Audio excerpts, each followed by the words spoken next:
Welcome to the Atlanta Startup Podcast. I'm Lisa Calhoun, co-host for this episode, and I am excited to have a Kauffman Fellow here with me today. Welcome, Chris. I'm really excited you're here. Hi, Lisa. Good to see you again. I'm going to brag a little bit. Christopher Keller and I met in Silicon Valley. It's been years ago now when we were both going through the Kauffman Fellows program. He made a hugely strong, terrific first impression then as a multi-asset investor, extremely familiar with family office strategies, needs, and trends. But recently, he's also been doing a lot of research. And so before we get into some of that, Chris, let the audience know a little bit more about you and sort of the arc of your life as an investor. Sure. So let me see. I'll start with what I do now, and I'll go backwards in time. So I run a fund now called Catalyst Partners. We're a part of Moelis Asset Management, and our specific investment focus, our thesis, is seeding or anchoring new private equity firms. Growth equity and buyout is kind of our core strength. And what we mean by that is providing pretty strategically sized, large LP commitments to a first close of a new firm. And then we structure those investments so that our LPs, our investors, get a share of the underlying GP economics in a way that enhances the LP return. So we're sort of trying to create a higher rate of return for our investors by way of investing in these firms that we think have a lot of potential for a regular LP, and then enhancing those returns with some seed economics. And we can probably get into that a little bit more. And then I came here from a background as an investment consultant. So I worked at kind of a mid-tier institutional investment consultant, advising like pension plans and endowments on their investment programs, running the private equity strategies for them. And that was informative to what I did.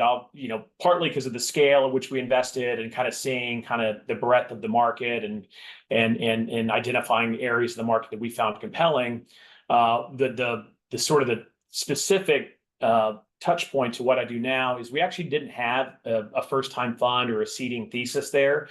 We became interested in managers for a bunch of other reasons. They had a highly unique kind of specialized focus on something, or they had a very unique operating team and value add component to their strategy. We like small pools of capital. We like teams that were really aligned. So there were a lot of things that we liked that were not related to being a first-time fund. When you throw them all into kind of a Venn diagram, the overlap of those tended to be highly stocked with first funds. And so sort of by accident, we ended up doing a lot of first-time funds in that role, which is a little bit unusual for an investment consultant. Absolutely. And so it was sort of an accidental emerging manager first-time fund track record. And I woke up one day and sort of questioning what it is I wanted to do next in my career, and tried to think first and foremost about what I enjoyed, and realized I really enjoyed working with young firms and moving into that phase of life where maybe you can be a coach as well as a player, and figured that was an area where I could utilize more coaching skills, because they're going to need a partner to help them build a business, and then cut the data for the first time. And those first funds were like killing the rest of the portfolio, like just massive outperformance. And I had the same team, same process, same fee, everything was the same, except they just happened to be young firms. So And Chris, when you say killing it, just, broadly, are we talking about, 3 percentage points? What's killing it in your world? It was over 2,000 basis points of IRR. Got it. Okay. It's meaningful outperformance. Yes. Especially over the longer term horizons that you're using in private equity.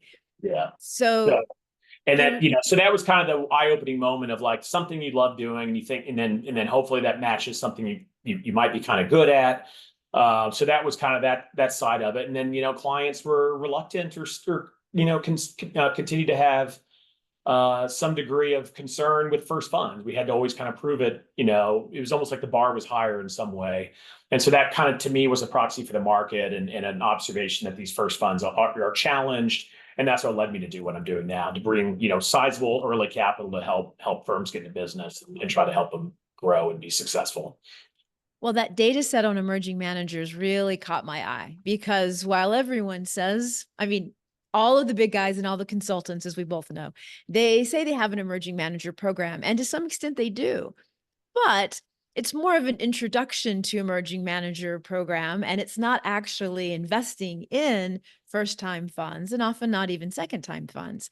So the data that those programs have is it doesn't have a lot of depth, and I noticed right away that yours does. And so I'd love to have you explain two or three of the big trends you're seeing in your long-term emerging manager data.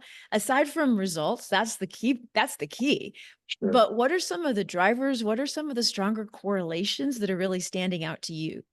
Yeah. So to your point about what, defining what an emerging manager is, obviously calling a first time fund is pretty obvious. That's a fund one, but everything else is a slippery ish or like, different definitions depending on who you talk to. And I've talked to some, larger plans who define an emerging manager as anyone with less than 2 billion as the fund target.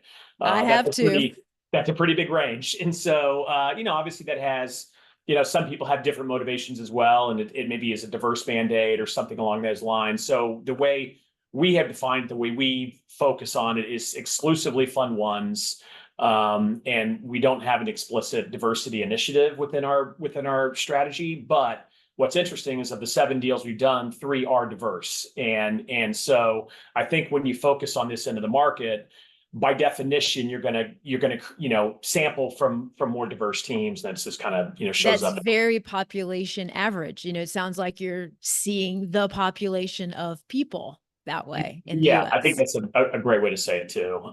So we define it as fund one. The data that I have spent most of my time kind of pulling data together from different sources to analyze. I've got data that includes funds twos and threes, but what I really have focused on is data sets where I can isolate the fund ones.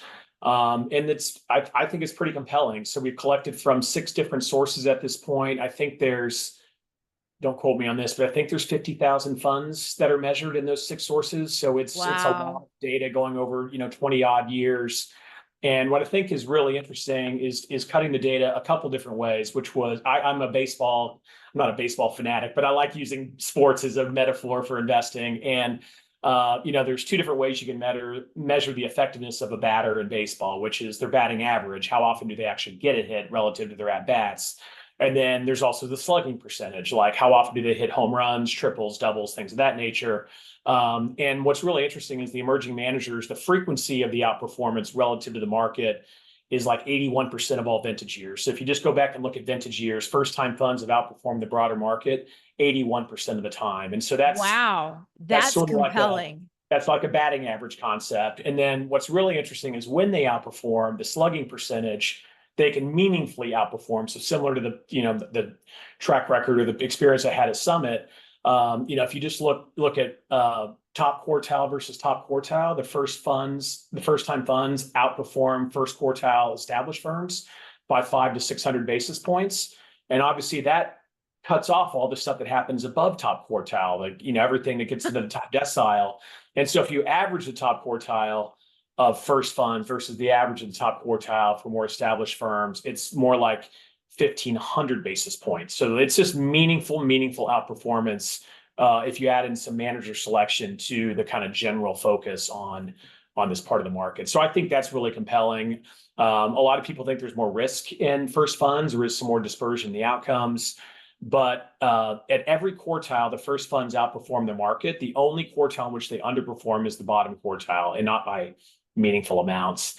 So I So what think you're saying is you stand to gain a lot more and you don't stand to lose you're not meaningfully taking a ton more. more risk. Yeah, you don't take in my opinion, the data says you're not taking a ton more risk. Obviously, that means you don't just throw darts at the board, but if you're reasonably good at what you do and you can cut off even the kind of the worst of the worst, I think you have a pretty good probability of being happy with the outcomes.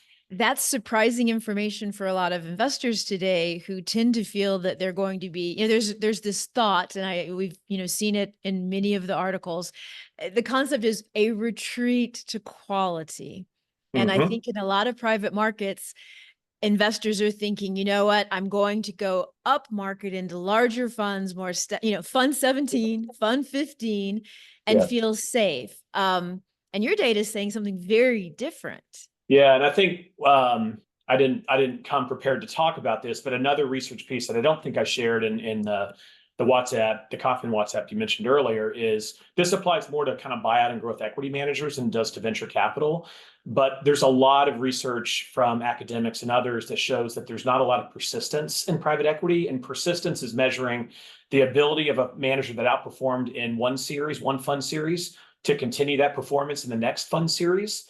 And there was a theory in this market that forever, that like really high quality, highly talented teams, they persisted in that performance from one fund to the next. I think the data has seriously brought that into question. It's roughly a coin flip on whether a top quartile fund can actually continue as a top quartile fund in the next fund series. So I think that also sort of suggests you need to not use backward looking track record information. That often is like the most obvious thing that an established manager has. You really need to think long and hard about the current team, the culture, the investment strategy, the market dynamics they're operating in, the asset base they're investing out of relative to where they produced the prior performance. There's just a lot of other things you need to consider before making that decision, and not just reflexively or automatically thinking that's just because the track record is good that that'll persist into the future.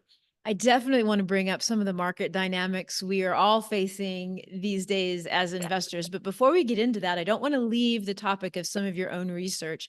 Is there anything else that you think investors should be aware of from your data on, emerging managers going back 20 years and potentially as many as 50,000 firms? Yeah, the only other thing I'll mention is, so that's all about the investment outcomes, which I think is suggested that these are good, this is a good place to go hunting, so to speak. I think the other dynamic that is interesting as an investor, and particularly as an investor at scale, is that the challenging fundraising dynamics creates an opportunity to partner with managers and help them build their business. And that allows you, some opportunities to negotiate better terms, or something that's maybe unique relative to just being a buyer in the market. So I think that opportunity is another tool in the toolbox, so to speak, to try to create, better outcomes for as an investor. I'm going to double click on that a bit, Chris. So we've known each other a few years. Kauffman has a lot of emerging managers.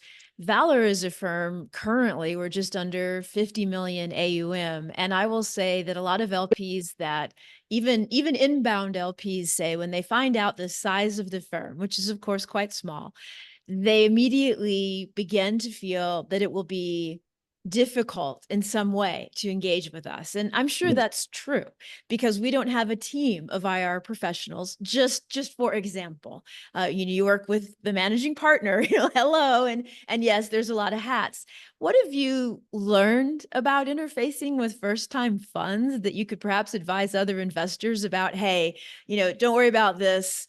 This helps. There's got to be a lot there. So I'm not sure my answer is necessarily exactly what you're asking, but I think, I get asked a lot about what's different about the diligence process for a first fund versus when you're looking at, more established firms. There's obviously a lot. The track records are often more complicated. The team dynamics are often newer and sort of emerging in some way. But I think one area that is most specifically unusual to a first fund is obviously you're interfacing with the managing partner, the founder of the firm, or I am, and when I'm having those conversations. And I've never met a first-time fund that came from the operating side of the asset management business that wants to start a fund. It's always deal professionals that want to step out and start a new firm. It's not the COO that's starting a new firm. It's the investment team. And so, but there's more to running a firm than just really good investment decisions and pipeline and sourcing and stuff. You got to know how to run a firm. And that includes the ability to sell other talented investment professionals or operating professionals to come join you when the AUM base is low and kind of take that career risk. You obviously need to sell capital, or raise capital from others and convince people that you're someone worthy of investing in.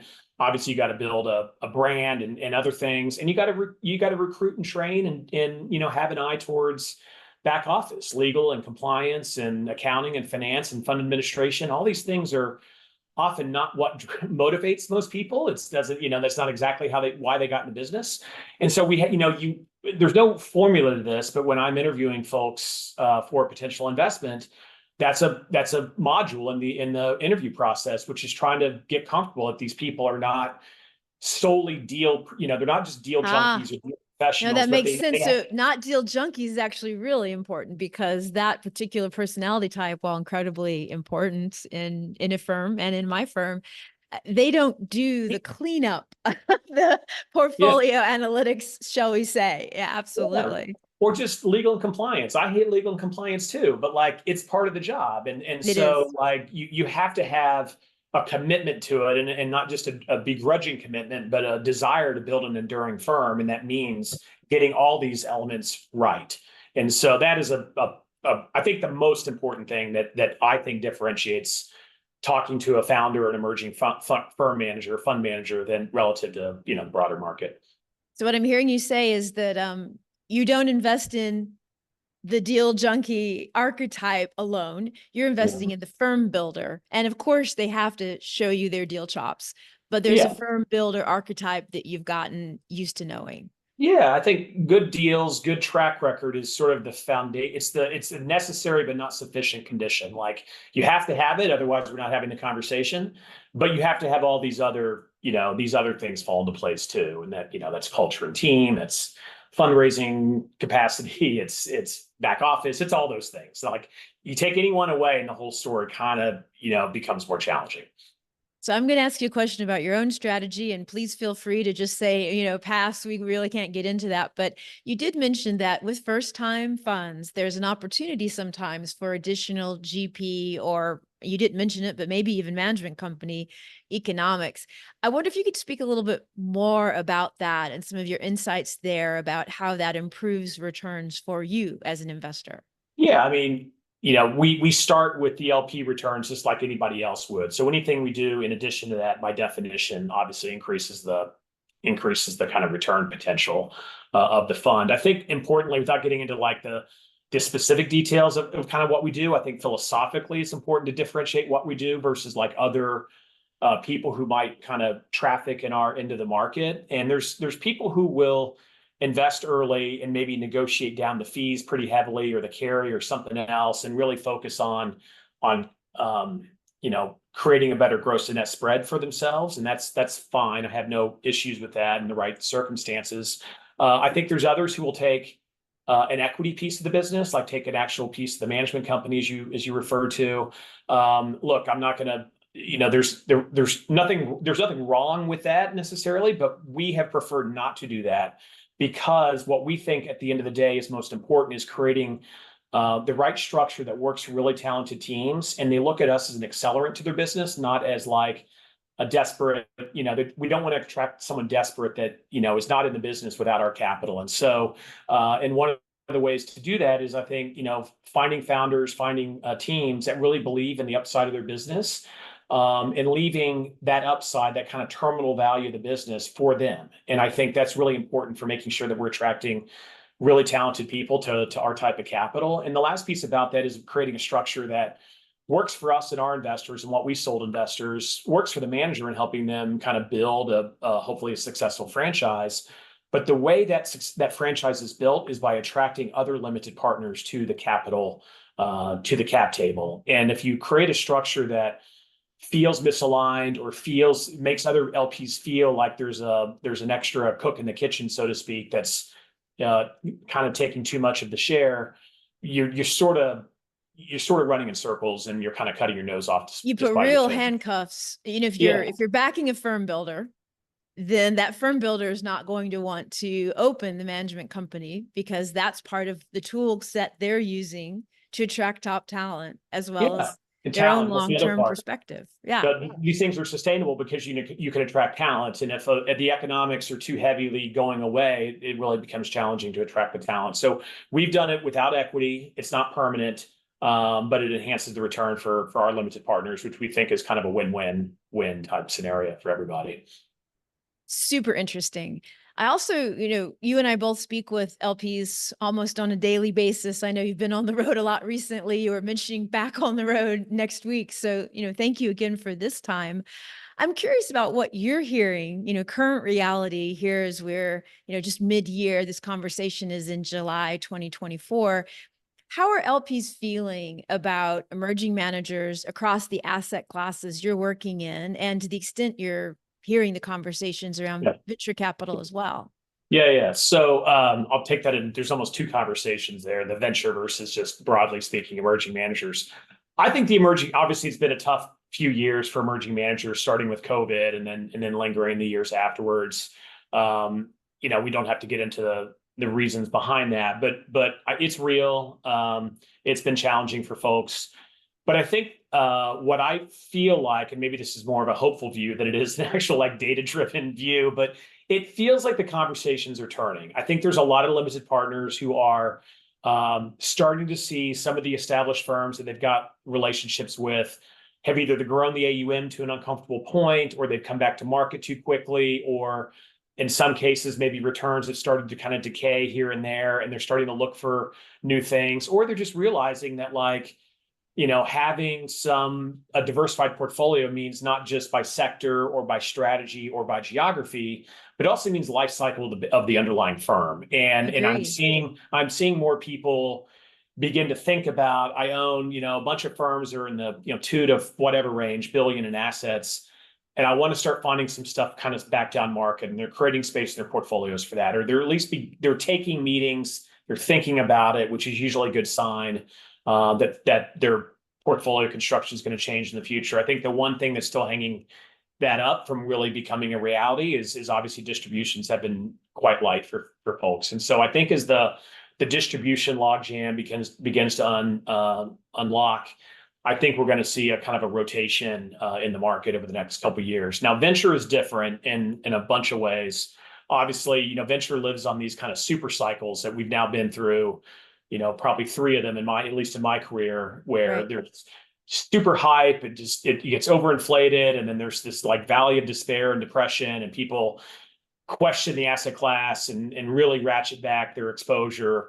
And it takes a while for those things to ride. And obviously, we're in the early innings of the most recent super cycle. So I have a strong opinion that, or at least my observation, it feels a lot like 2012 when the Marion Kauffman Foundation paper came out and basically said venture is is a terrible asset class because it was Venture's looking dead. backwards. Yeah. Yeah, it looked That was the backwards. last time that headline was really running. I think it's really running again quite a bit as well. Yeah, yeah. And so I think that, we're kind of in that doom loop at this point. But the moment that paper came out was like a 10-year cycle of venture outperforming the market pretty Yep. consistently. And especially if you looked at the early stage funds, they massively outperformed the market for the next 10 years. And so I think these doom cycles tend to have a narrative that kind of gets in front of the actual investment decision. I think as investors, you have to be comfortable being contrarian. You have to be willing to do things that others aren't doing at that particular moment in time. Being non-consensus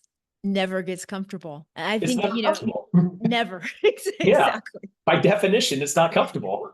But that's Right. what investors do. Like in my business, I have to be comfortable going first. I can't wait for social proof that a manager is worth investing in because other people are investing in it. I have to go first. And I think that applies a lot to, people who are considering different asset class exposures, and venture right now is an uncomfortable place to go to keep adding to. But obviously I think it's hard to invest with those super cycles in mind. I think a disciplined approach to maintaining an allocation of the asset class makes sense. And I think the other part about venture, unlike some of the asset classes I invest in, or most of the private markets, or even capital markets in general, venture is probably the least commoditized form of capital. Like Agreed. venture managers can differentiate their capital in so many ways that is just unique to being a venture capitalist that a buyout manager doesn't necessarily have, a credit manager definitely doesn't have. So I think there's just so many ways. There's so many ways that creates interesting opportunities for investors who can find venture managers who can differentiate their capital. They've got purchasing power because of that, and that tends to be obviously a better way to invest than to invest in commodity Well, as you're assets. talking and sharing so much sense, one of the things that is coming up for me is that actually going first is in and of itself a bit of a differentiator and a strategy. I mean, it's by definition going to find non-consensus deals, like the way you Right. go first in first-time managers. And the reason you're able to get upside economics is very much because you're willing to take the risk of being wrong and being the only one potentially at that first table. I Right. feel that keenly, and the reason it resonated so much for me is because we're a seed lead only investor. Yeah. and we always go first. We always lead. And there's never been another VC at the table when we show up with, a large round. So Yeah, that's there's so many similarities to what you guys do and what we do, just completely different ways in which we express it. But the core philosophy of being willing to go first, not needing social consensus, and I think the other part that's probably very similar is the bet on people. yeah. Like where you just obviously technologies and strategies and things that we both evaluate that we can analyze. But at the end of the day, what you're betting on is the founder or the founding team, the culture and the people, because they're probably going to have to, in your business, probably have to pivot a few times to really Yes. maybe not always, but you want to that's certainly part of the path that they may have to follow, and you're obviously betting on their ability to do that. And in my business, I'm betting on, maybe it's not a pivot, but it's perseverance. They're not going to pivot the Great. strategy, but it's not an easy path, and they've got to recruit a team, and they got to go get their teeth kicked in for the next year and a half, and that takes a certain level of persistence and perseverance that you're is Dogged important. belief that you're right. And if you're in the business of creating the future, you better believe in the future you're trying to create, despite a few kicks in the teeth. I couldn't agree more. Very, Um, very well said. yeah, there's so this has been an invaluable conversation. I know we're coming close to time and you're crazy busy. I've only got one last thing I really wanted to touch on, but as a, multi-decade investor yourself, I'm curious about how you keep yourself fed and yourself sharp, because you clearly do. You're leading your own research, you're leading your own strategy. For the other investors out there who are also very engaged in being the best they can be, what are some of the practices, the things you read, anything you might share on how you stay at the top of your game? I think my answer to that is that I listen. I think that's the most critical skill that we can all have, is to try to ingest information from different sources and try to make sense of it and not be closed off to information from sources that maybe non-traditional, or just not someone you're familiar with, or a view that you disagree with. And I think that's a real bias in the industry, is we tend to look for confirming information. And so I think looking for information and listening and being willing to change your mind is it's not really I'm not sure I've like solve this in some sort of like I do this to stay this way, but I think that's my biggest lesson, or the thing that I work the hardest at, is to try to let the information take me in the right direction, and maybe it's the direction I wasn't heading in, but I think that's core to making good decisions. Okay, I said it was the last question, but I lied, because I'm going to quickly insert. When you talk about data, of course, that made me think immediately of AI. We're investing heavily in AI, as are so many people these days. I personally believe AI is eating software, and you can barely not invest in software that isn't doing a great job of the AI side of its game. How do you feel AI is going to impact returns and opportunities in this market? What is the information and the data, very early innings, leading you to think? Yeah, so I mean, I certainly read about AI, and I try to follow it as much as I can. We're kind of a step removed from it, because you guys are really at the tip of the spear, so to Oh, it's speak, exciting. It how it's is being implemented fun. and used, disrupting businesses. For the end of the market I participate in, we're probably not directly investing in AI technologies. It's more like, how is AI impacting more cash flowy oriented mainstream type businesses. So I think for the world I operate in, it's more likely to be a tool to help companies with operating margins. Probably means just a higher profit margin for the business at the end of the day. But at the end of the day, it's also probably, when it reaches that point, it's probably a commodity type thing, and other businesses are doing it. So I'm not sure it's a competitive advantage necessarily. It's more of a keep the playing field kind of even. So I don't I don't see it necessarily as an investment thesis for us, at least at where we play, where we have been spending a little bit of time. It's related to AI, but there are certain strategies out there that are adopting kind of a tech stack, whether it's AI or other technology solutions, and they're experts at implementing those at scale in different enterprises. And they take that background, that experience, and they apply it to kind of sleepier, mom and Oh pop yeah. local businesses. And that, I think, is kind of an interesting trend that we're looking for an idea, and we haven't found one yet, but I think that's kind of unique. And I Okay, think so Chris, I'm hearing your call out for the first time AI private equity roll-up buyer coming your way. give me a call. Exactly. Definitely give me a call. Exactly. Thank you so much for your time today. This has been a fun conversation and I appreciate it. Thanks, Lisa.